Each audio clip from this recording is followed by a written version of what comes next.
Lord, ikaw na ang bahala sa mga chismosa. Panginoon, maraming salamat sa inyo. Maraming salamat sa lahat ng inyong ibinigay at mga bagay na inyo pang ibibigay sa akin. Salamat sa bagong araw na ito na dumating sa aking buhay. Salamat sa laging pag-aalaga niyo sa akin.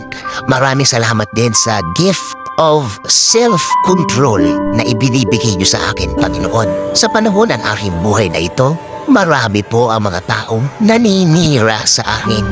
Kaya po akong ginawa sa kanila para gawin nila sa akin ito, Lord.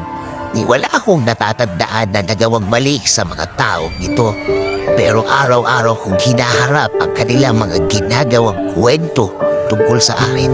Mga paninira na parang ayaw tumigil.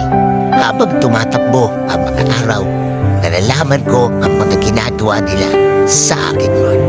Pero Lord, alam ko na nakikita mo ang lahat na ito. Alam mo kung ano ang mga nangyayari sa araw-araw. Alam kong nakikita mo sila kung paano sila nag-iimbento ng mga paninira sa akin.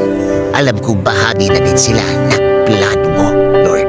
Kaya magko-concentrate na lang ako sa aking ginagawa at hindi ko na lang sila papansinin. Instead, mabubuhay ako sa araw-araw para ma-enjoy ang mga bagay na bigay mo sa aking buhay. Sa mga blessings na bigay mo sa aking buhay. Bigyan mo ako ng mapagpasensyang puso.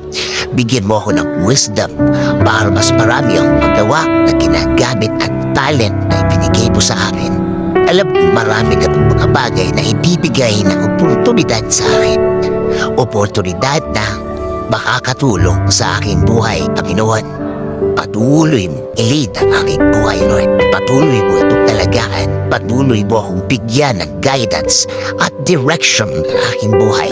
I will submit all my days to you. Sa'yo at sa'yo lang ako maniniwala at magtitiwala, Panginoon.